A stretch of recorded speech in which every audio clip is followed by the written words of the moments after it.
Балбак Төлөбаев Жогорку Кеңештин чакыруусуна эмнеге барбаганын түшүндүрдү. Министрлик Владимир Путинге кат жазды. Маданият министрлиги Самара Каримова боюнча сот чечимине каршы арызданды.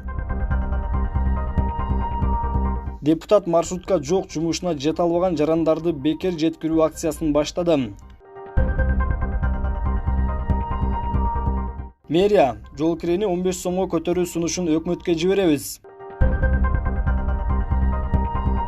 Депутаттар биринчи мыйзамды жакшылап окушсун. Алардын мени жумуштан бошотуу боюнча өкмөткө кайрылууга укугу жок. Бул чечим парламенттин аброюна шек келтирет. Мэриянын өзүнүн парламенти бар, ал шаардык кеңеш. Мэрия мамлекеттик бюджеттен акча албайбыз. Керек болсо 4 миллиардка жакын акчаны бюджетке биз беребиз, деди Балбак Төлөбаев. Эскерте кетсек, Балбак Төлөбаев курулуш тармагындагы көйгөйлөр маселеси каралган комитеттин жыйынына келбей койгон. Депутаттар мэрия комитетинин отурумун 3-чү жолу тоготпой жаткандыгын белгилешкен. Комитет көпчүлүк добуш менен Балбак Төлөбаевдин жана анын орун басарын кызматтан алуу боюнча сунушту өкмөткө жиберген.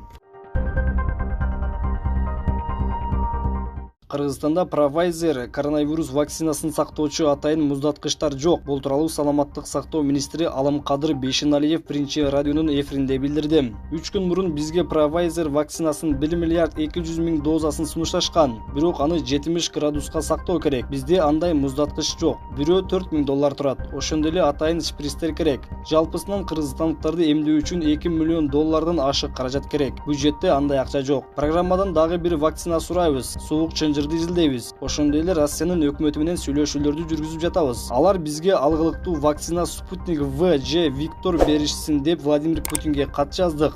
Алар 2-ден 18 градуска чейин температурада сакталат. Бизде ушундай муздаткычтар бар, деди чиновник. Маданият, маалымат жана туризм министрлиги ырчы Самара Каримовага байланыштуу чыккан 1-май райондук сотунун чечими боюнча апелляциялык арыз менен Бишкек шаардык сотуна кайрылды. Бул тууралуу министрликтин басма сөз кызматы кабарлады. Министрлик Самара Каримованы Ош шаарындагы Ниязалы атындагы музыкалык окуу жайдын директорлугуна кайтаруу тууралуу 1-май райондук сотунун чечимине каршы экендигин билдирди. Себеби ишти караган судья процессуалдык мыйзам бузууларга жол бергени айтылат. Мындан тышкары, Каримованы кызматка кайтаруу боюнча ишке тиешеси бар кызматкерлерге кызматтык иликтөө жүргүзүлөт. Эмгек укугу боюнча адистер жана тажрыйбалуу юристтер менен кенен талкууланган соң министрлик 1-май райондук сотунун чечимине макул болбой 15 январда Бишкек шаардык сотуна доо арыз менен кайрылды, деп айтылат маалыматта. Бул тууралуу депутат Марлен Маматалиев өзүнүн социалдык баракчасына жазды. Кечээ шаардагы аялдамаларда массалык чогулган эл турганын күбө болдук. Бул калк арасында негатив бороонду пайда кылды. Мындай кырдаалда биз четте карап турбайбыз жана бүгүн мындай көрүнүштүн катталышына жол бербейбиз. Кайдыгер карабаган унаа ээлеринин маршруттук таксилердин айдоочуларынын иш таштоосуна байланыштуу бири-бирибизге жардам берели аттуу жакшы акциябызга кошулууга чакырам. Акция демекчи, маңдайкы айнектеринде белгилери бар унаалар жарандарды жүргүнчү ташуучу кичи автобустардын каттамында бекер ташыйт. Акцияга катышууну каалагандар Азия Молл соода борборунун унаа токтотуучу жайына келе алышат. Автоунаалар бүгүн Борбор калаада 204, 102, 128, 139 кичи автобустардын маршруттары менен 18:00-дөн 21:00-ге чейинки сааттарда иштешет.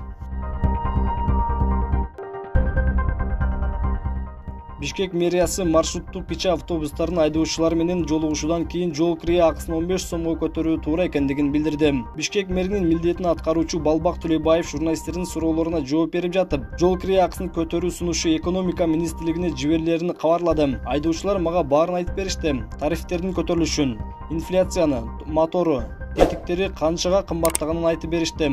Эл бизди жаман көрбөсүн деп айтып коюумду өтүнүштү.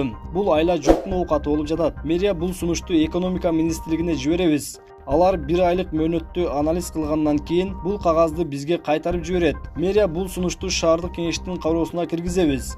Жол кирээ акысын көтөрүү сунушу коомдук талкууга коюлат. Андан кийин жалпы сессияда маселе чечилет, деди Төлөбаев. Бүгүн Бишкектеги кичи автобус айдоочуларынын бир тобу жол акысы 15 сомго көтөрүү талабы менен Октябрь райондук акимчилигине топтолушкан. 18 январда бир катар маршруттук таксинин айдоочулары каттамга чыкпай койгон. Төлөбаевдин айтымында, пенсионерлер менен мектеп окуучуларына тариф 8 сом болушу мүмкүн.